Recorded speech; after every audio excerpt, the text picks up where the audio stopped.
It glows green. It moves faster than Neptune completes a single orbit, and it does not belong to our sun. Somewhere beyond the edge of familiarity, where gravity loosens its grip and the solar wind becomes a whisper, something crossed the threshold. Not ours. Never ours. A visitor from depths we cannot fathom, carrying chemistry we don't recognize, blazing through our cosmic neighborhood with a single, terrifying certainty: it will never return. They named it Atlas. But names are just human comfort. Labels we slap on the incomprehensible to pretend we understand.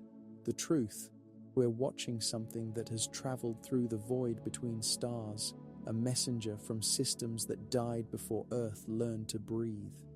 And it's already leaving. Think about that for a moment. While you read these words, Atlas is racing away at speeds that defy intuition. Every second, it puts another 68 kilometers between itself and everything we've ever known.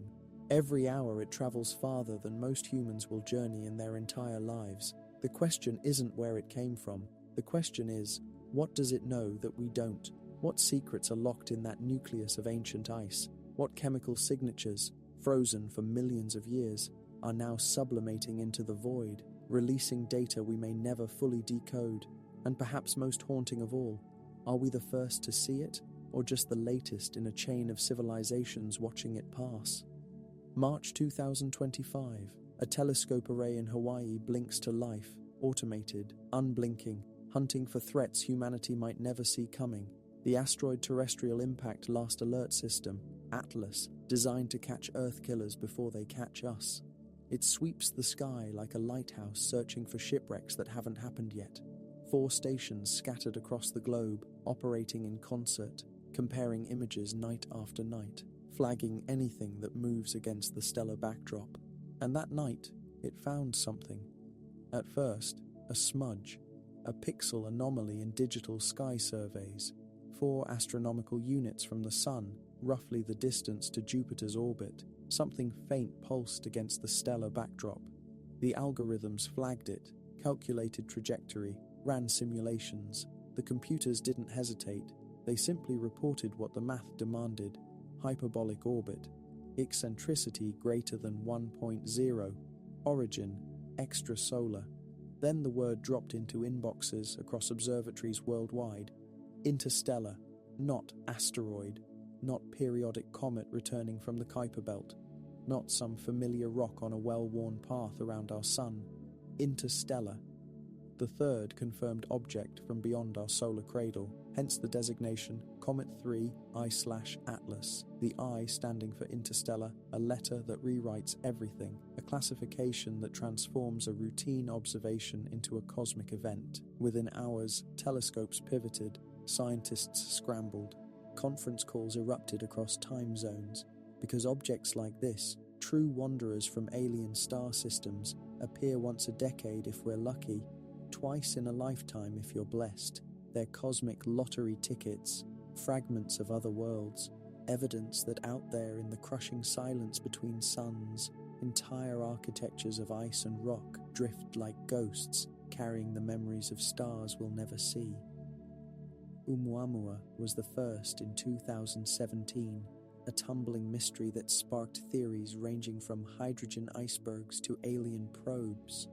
Borisov followed in 2019, a reassuringly normal comet that looked like our own, proving that at least some universal rules apply across the galaxy.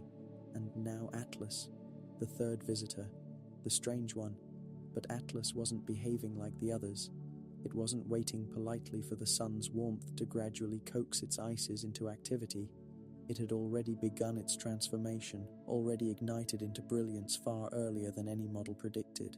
Most comets awaken slowly, ice sublimating as solar radiation intensifies, tails unfurling like flags only near perihelion. Not Atlas. At 4 AU, still beyond Mars, still in the cold outer realm where sunlight is weak, it had already ignited. A premature brilliance that shouldn't exist yet. Someone in the observation log wrote, "Why is it so bright so soon?" The cursor blinked on the screen, waiting for an answer that didn't come. Because no one knew, the data didn't match the templates. The brightness curve violated expectations. And in science, when reality disagrees with theory, it's reality that wins. Something about Atlas was fundamentally different, and the world was about to find out just how different. By late March, Atlas became the most watched object in the solar system. Observation requests flooded scheduling committees.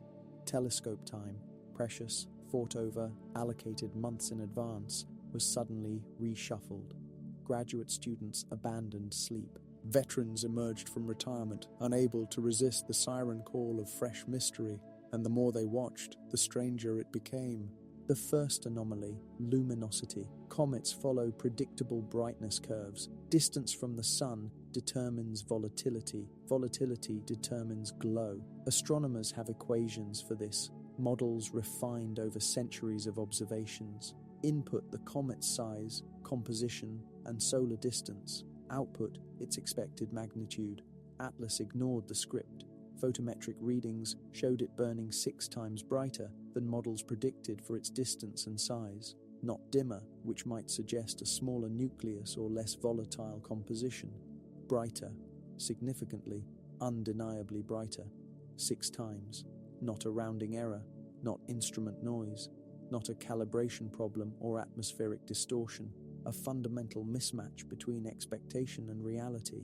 Theories erupted. Perhaps the nucleus was larger than estimated, but radar observations and thermal emissions didn't support that. Perhaps the composition was unusually volatile, but what could possibly be that reactive at 4 AU? Then came the color. Most comets wear halos of blue-white, water vapor and dust catching sunlight like snow. Clean, familiar. The same palette our own solar system has been painting for 4 billion years. Atlas glowed green, vivid, almost electric, a shade reminiscent of aurora borealis or bioluminescent algae. Unnatural, though nature itself was the source. Spectroscopic analysis revealed why. Diatomic carbon, C2, molecules fluorescing under ultraviolet bombardment, painting the coma in shades of emerald and jade. When solar photons strike C2 molecules, they excite electrons to higher energy states. When those electrons fall back down, they release photons at specific wavelengths, primarily green. Common enough in comets, but usually subdued, Atlas was saturated with it. But here's the unnerving part. Carbon signatures that strong usually indicate ancient, pristine material. Ices that haven't been cooked by stellar winds, material that formed in the cold darkness of molecular clouds or the outer reaches of protoplanetary disks, material older than our sun. Atlas was displaying chemistry from before the solar system formed. Let that sink in. You're looking at matter that predates the birth of our planet, ice that condensed before Earth existed, molecules that have been frozen, unchanged for eons beyond human comprehension. The tail came next. Not 1, 2, the ion tail, plasma stripped by solar wind, streaming behind in a thin electric blue banner millions of kilometers long. Charged particles, torn from the coma by the sun's electromagnetic fury, accelerated away at hundreds of kilometers per second, always pointing directly away from the sun. A perfect compass needle obeying the invisible forces of stellar radiation, but also an anti-tail, a bizarre optical illusion where dust grains seem to point toward the sun, defying logic. In reality, it's a perspective trick, dust particles orbiting in the comet's wake, catching sunlight from an angle that makes them appear to lead rather than follow. A geometric artifact caused by Earth's viewing angle and the comet's trajectory intersecting our line of sight. Observers described it as a sword cutting both directions, a blade with 2 edges, something that seemed to violate the fundamental directionality of solar influence. Amateur astronomers in dark sky locations reported seeing both structures with modest equipment. Forums filled with images, long exposures showing the delicate filaments, false color processing revealing the chemical differences, time-lapses tracking the subtle changes as Atlas moved against the background stars. Someone posted a particularly striking sequence. Atlas streaking through Taurus, green fire trailing like a wound across the stars. The antitail a ghostly dagger pointing back toward its origin. The video went viral, not because it was beautiful, though it was, because it looked wrong, like something that didn't belong in our orderly catalogue of celestial mechanics, something that played by different rules, something that reminded us, viscerally, uncomfortably, that the universe is stranger than we pretend. Numbers don't lie, they just refuse to make sense. Speed, 68 kilometers per second relative to the sun's rest frame. For context, that's fast enough to cross the Earth-Moon distance, 384,400 kilometers, in under 1 hour and 40 minutes. The same journey that took Apollo astronauts 3 days, Atlas would complete during a lunch break. Escape velocity from the solar system at Earth's orbit is roughly 42 kilometers per second. Atlas was moving at nearly 1.6 times that threshold. Gravity couldn't hold it even if it wanted to stay. The sun's gravitational well, vast enough to keep Neptune in line at 30 astronomical units, powerful enough to dictate the orbits of comets stretching halfway to the nearest star, was nothing more than a minor course correction for Atlas. It would dip inward, steal a fraction of momentum and leave, forever. Size, preliminary estimates suggested a nucleus several miles across, perhaps 3 to 5 kilometers in diameter, not colossal by comet standards. Hale-Bopp was 10 times larger, but substantial enough to generate the observed outgassing, enough mass to survive the journey between stars without completely sublimating during its passage through interstellar space. Think about that. Atlas has endured the interstellar medium for perhaps millions of years, cosmic rays bombarding its surface, micrometeoroids sandblasting its crust, the frigid, near-absolute zero cold of the void slowly altering its chemistry. Yet it survived intact, a frozen time capsule waiting for the warmth of a star, any star, to trigger its awakening, enough mass to remember where it came from. Composition, spectroscopy revealed the chemical fingerprint, and with it, the first hints that Atlas was not like anything in our family. Water vapor, H2O, present but subdued, detectable in the near-infrared but weaker than expected for a comet of this size and activity level. Carbon dioxide, CO2, dominant, overwhelming, lines in the spectrum blazing with intensity, indicating massive outgassing of CO2 as the comet heated. Diatomic carbon, C2, the source of the green glow, concentrated in the inner coma, dissociating within hours of formation as solar UV photons tore the fragile molecules apart. Trace organics, cyanogen, ammonia derivatives, complex molecules that hint at pre-solar chemistry, building blocks that might have contributed to life's emergence on young planets, now escaping into the void of space. But here's where the data fractured into questions. The CO2 to H2O ratio was wildly off balance. In most solar system comets, water dominates, often 10 parts H2O to 1 part CO2. It's what we expect. It's what our theories predict based on the temperature and pressure conditions of the protoplanetary disk where comets form. Atlas flipped that script. Roughly 8 parts CO2 to 1 part H2O, 8 to 1, the inverse of normal. Why? One hypothesis. Atlas formed in a colder region of its birth system, far from its host star, where temperatures were low enough that carbon dioxide ices condense more readily than water. A cold comet from a frigid nursery where the frost line extended much farther out than in our own solar system.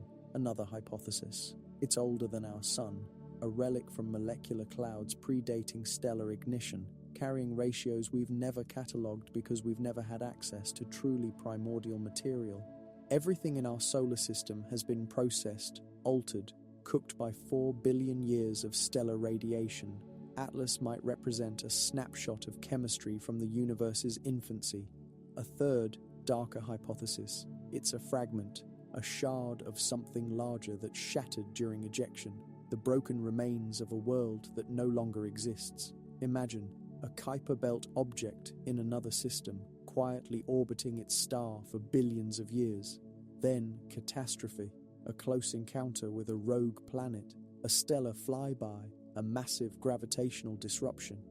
The object shatters, pieces scatter, most fall inward, crashing into planets or spiraling into the star, but some, the lucky few, are flung outward at escape velocity. Those fragments carry the interior composition of their parent body.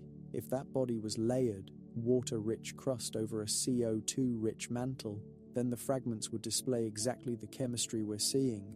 What we're calling Atlas might not be a complete object at all. It might be a wound, an exposed interior, the broken heart of something that died violently in the chaos of planetary formation. In the observation logs, a researcher wrote, "If Atlas is a gravestone, what system did it bury?" The question hung there, unanswered, perhaps unanswerable. No one had a reply that satisfied.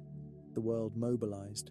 Not governments, not military, not politicians issuing proclamations or diplomats negotiating protocols. Science, pure, collaborative, borderless science. Observatories from Chile to Hawaii realigned schedules.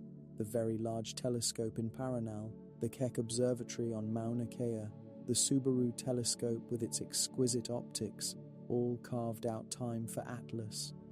Space telescopes, Hubble with its aging but irreplaceable instruments, JWST with its infrared sensitivity, secured precious observation windows in calendars booked years in advance, Mars orbiters, cruising the red planet's lonely orbit, pivoted cameras to catch Atlas as it whisked past at 0.6 astronomical units from Mars itself. From that vantage point, the comet appeared dramatically different, closer, brighter, revealing details invisible from Earth. Even amateur astronomers joined the hunt.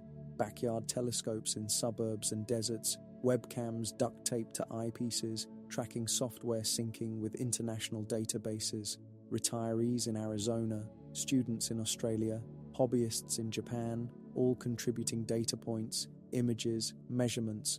Reddit threads exploded with images, grainy, pixelated, glorious.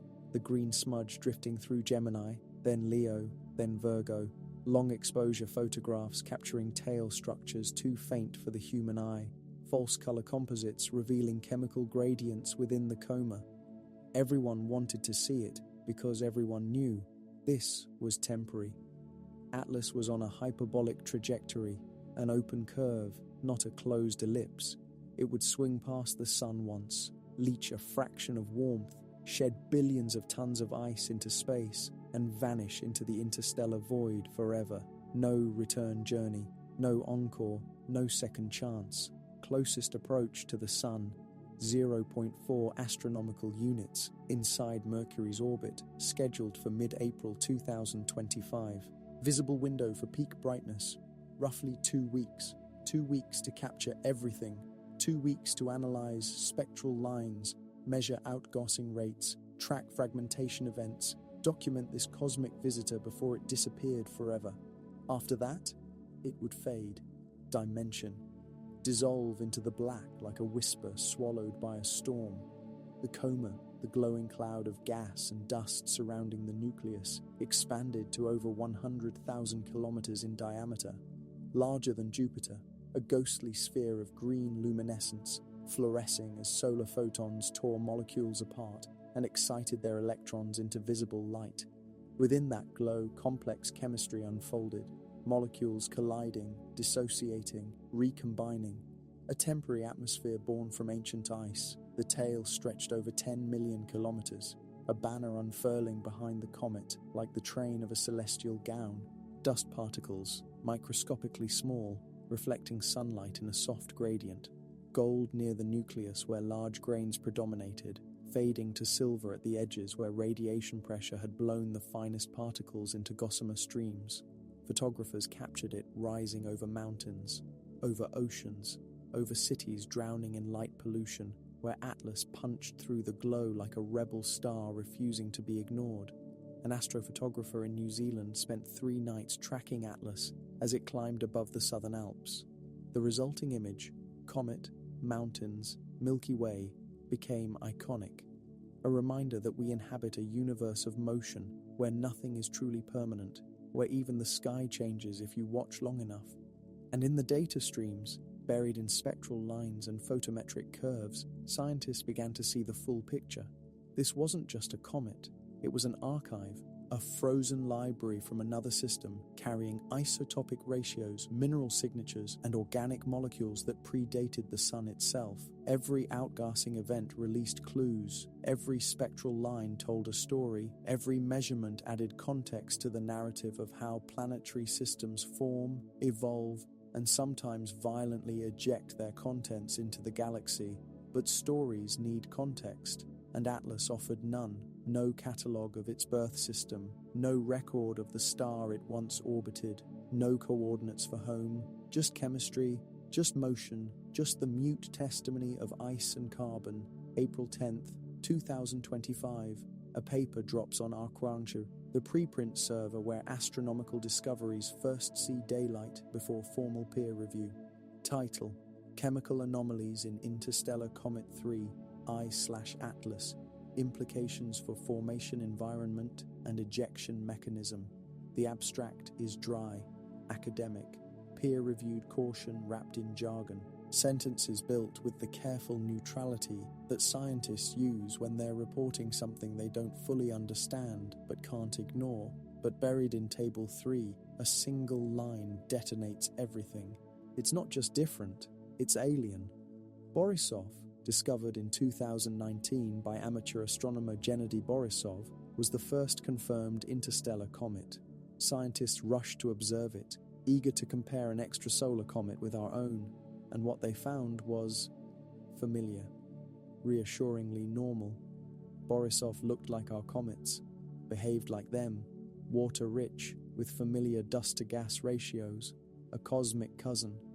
Proof that comet formation follows universal rules across star systems, evidence that the laws of physics and chemistry operate consistently throughout the galaxy. Atlas breaks those rules, shatters them, actually. The imbalance suggests Atlas formed in an environment where carbon dioxide dominated water ice, a scenario rare even in our solar system's outer reaches and unprecedented in any comet we've studied in detail.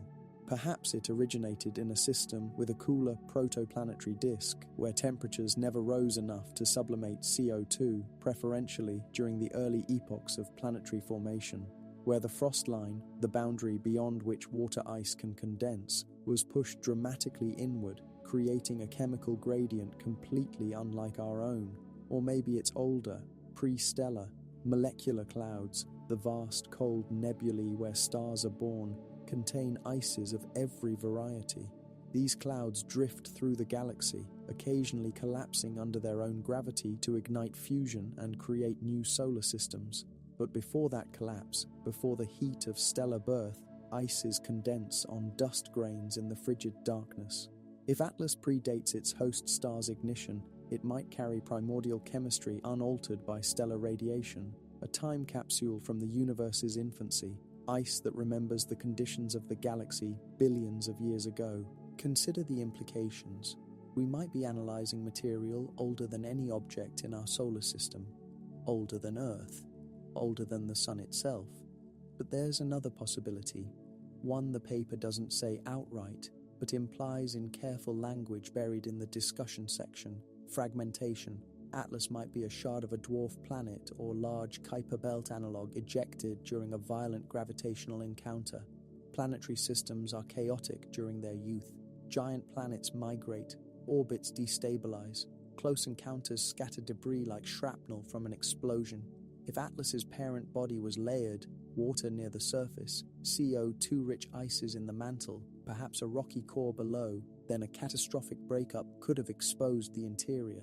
The surface layers would vaporize or shatter into dust, but the deep interior, compressed, altered by internal heat or radiation, might survive as large fragments. What we're seeing isn't a comet in the traditional sense. It's a corpse, the remains of something larger, something that died in the chaos of planetary migration, stellar close passes, or rogue gravitational giants hurling debris into the void with enough velocity to escape the system entirely. And now that debris, this broken piece of an alien architecture, has wandered for millions of years through the interstellar dark, until our sun's gravity nudged it just enough to fall inward. How long has it been traveling? At 68 kilometers per second, Atlas covers about 2 light-years every 10,000 years. If it originated 100 light-years away, a conservative estimate, it's been in transit for roughly 500,000 years. 500,000 years drifting through absolute darkness. No sun, no warmth, just the faint glow of distant stars and the cosmic microwave background radiation. A fragment, a ghost, a messenger from a system that may no longer exist. Perhaps its host star went supernova. Perhaps the planetary system was disrupted by a stellar encounter. Perhaps, and this is the most haunting possibility, the system is still there, still thriving, still orbiting its star, completely unaware that one of its children is visiting us right now. In the observation logs, someone wrote, "We're not looking at a visitor, we're looking at a refugee. The distinction matters. A visitor implies intention, or at least destination. A refugee implies loss, flight, survival against odds. Atlas didn't choose to be here, it was exiled." Here's the dilemma. Atlas doesn't threaten us. It won't collide with Earth, won't unleash catastrophe, won't disrupt orbits or rain debris on our cities. Its trajectory carries it safely past, a near miss measured in tens of millions of kilometers, close in astronomical terms, but utterly remote by human standards. In 2 months, it'll fade beyond the orbit of Mars, dimming until even the most sensitive instruments lose its signal. Within a year, it'll be farther from the Sun than Neptune, invisible except as a faint infrared smudge detectable only by the most powerful space telescopes. So why does it matter? Why divert resources, telescope time, scientific attention to something that poses no danger and offers no immediate practical benefit? Because humanity stands at a crossroads, not of survival, but of meaning. We can dismiss Atlas as cosmic trivia, another comet in a universe lousy with them, file the data, publish the papers, archive the images, move on to the next detection, the next anomaly, the next fleeting mystery that crosses our sky and vanishes. Or we can recognize it for what it is, a signpost, proof that other systems build worlds, eject debris, and scatter fragments across the galaxy. That somewhere, maybe light years away, maybe dozens, maybe hundreds, there's a star system where Atlas was home, where it orbited in stable cold for eons before chaos flung it into exile. And if Atlas is a fragment of that system, what else is out there? Current estimates suggest dozens of interstellar visitors pass through the inner solar system every year, most too faint, too fast, too small to detect with current technology.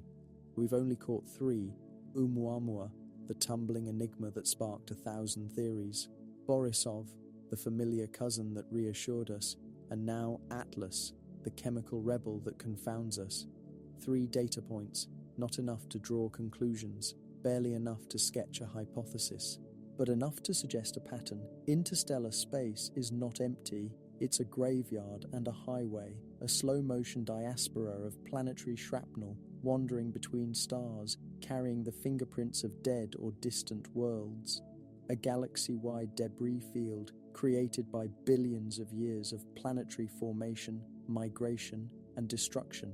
And we, perched on this pale blue dot, barely 50 years into space exploration, still struggling to reach our own moon consistently, are only just beginning to read those fingerprints. The choice isn't political, isn't economic, isn't about budgets or priorities or competing national interests. It's philosophical.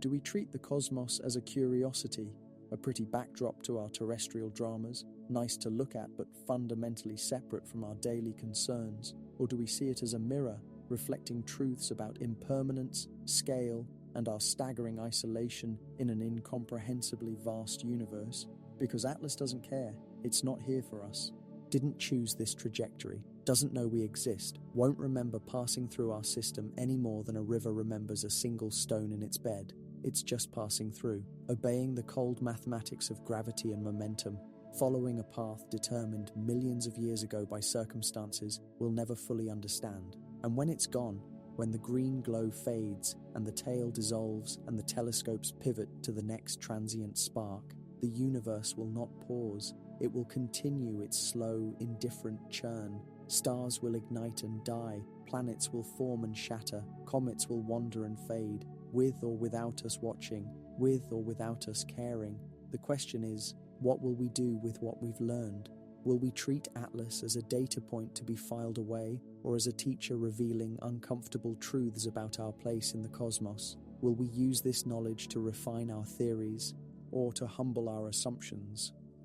Will we remember that we live in a universe where worlds can be broken and scattered, where systems can eject their children into the void, where nothing, not even entire planetary architectures, is permanent? Perhaps the real lesson of Atlas isn't about chemistry or orbital mechanics. Perhaps it's about perspective. We spend so much time focused on our immediate concerns, politics, economics, social conflicts, that we forget we're living on a fragile world orbiting an average star in an unremarkable region of a typical galaxy. Atlas reminds us we're participants in something larger, something ancient, something that operates on timescales that dwarf human history, and maybe, just maybe, that's worth paying attention to. By late April, Atlas begins to fade. Not dramatically, not in a blaze of glory, no spectacular fragmentation or sudden brightening, just dimming. The coma shrinks as outgassing diminishes. Solar heating weakens with distance. The nucleus, its surface layers partially exhausted, retreats into dormancy.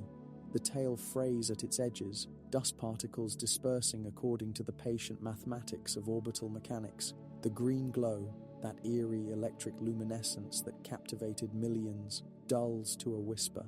Observatories log the final measurements with the clinical precision that science demands: magnitude estimates, spectral signatures, position coordinates. Every data point carefully recorded, archived, preserved for future researchers who might extract meaning we currently lack. Amateurs post farewell images, grainy, nostalgic, tinged with the melancholy of knowing you'll never see this again, because you won't.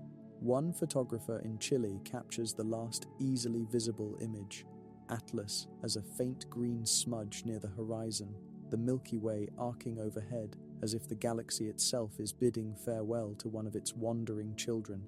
The image is beautiful, haunting, final, because Atlas is accelerating away, 68 kilometers per second, climbing out of the sun's gravitational well, shedding speed, but never enough to stop, never enough to turn around. The hyperbolic trajectory is irrevocable, a one-way ticket written in the mathematics of motion.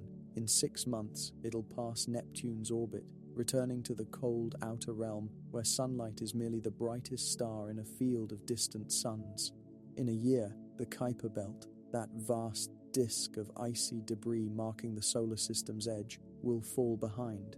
In a decade, the heliopause, the boundary where the sun's influence surrenders to interstellar medium, will become Atlas's new horizon.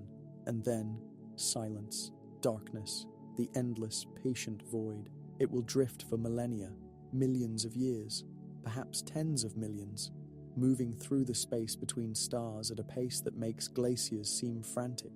Perhaps it will encounter another star system, another civilization, another telescope array blinking to life in surprise at this green visitor from the dark. Perhaps those observers, if they exist, will have better instruments than ours. Perhaps they'll decode secrets we missed. Perhaps they'll understand what Atlas truly represents in ways we never could, or perhaps not. Perhaps it will wander forever, a frozen archive no one will ever read, a book without readers, a message without recipients, drifting through the galaxy like a bottle tossed in an infinite ocean, carrying information about a system we'll never identify, a star we'll never observe, a history we'll never fully reconstruct. But here now, in the spring of 2025, we witnessed it. We measured its speed, the same speed that could cross the Earth-Moon Gulf in under 2 hours. We analyzed its chemistry, the alien ratios, the green fire, the carbon signature predating our sun. We traced its origin, not to any solar system body, but to the incomprehensible spaces between stars, where gravity is a suggestion and time moves differently. We photographed it, studied it, argued about it, marveled at it, and in doing so, we glimpsed something profound. We are not the center, not the destination, not the purpose, not the focus of cosmic attention. We are observers, witnesses to a universe that existed long before us and will endure long after. A universe where comets carry the ghosts of shattered worlds, where ice remembers stellar nurseries, where green light, fluorescing in the dark, marks the passage of something that does not belong to our sun. Atlas glows green. It moves faster than planets, and it does not belong to us. It never did. But for a moment, a brief, fragile moment measured in weeks rather than eons, it was ours to see. And maybe that's enough. Maybe the mystery isn't meant to be solved in its entirety. Maybe some questions are valuable precisely because they lack easy answers. Maybe it's meant to remind us that out there, in the crushing silence beyond our tiny sphere of warmth and light, the universe is writing stories, epic stories, tragic stories, stories of creation and destruction played out across timescales we can barely conceptualize. And we, lucky, temporary, impossibly small, got to read one page, one paragraph, one sentence in a narrative that began before our solar system existed and will continue long after our sun has burned its last atom of hydrogen. The rest of Atlas's story, the chapters that came before, the pages yet to be written, those remain unwritten in our archives, lost to distance and time, drifting through the space between stars, carrying secrets we glimpsed but could not fully grasp. And perhaps that's the most honest ending, not resolution, but acknowledgement. Not answers, but better questions. Not conquest, but humility. We saw something extraordinary. We learned what we could.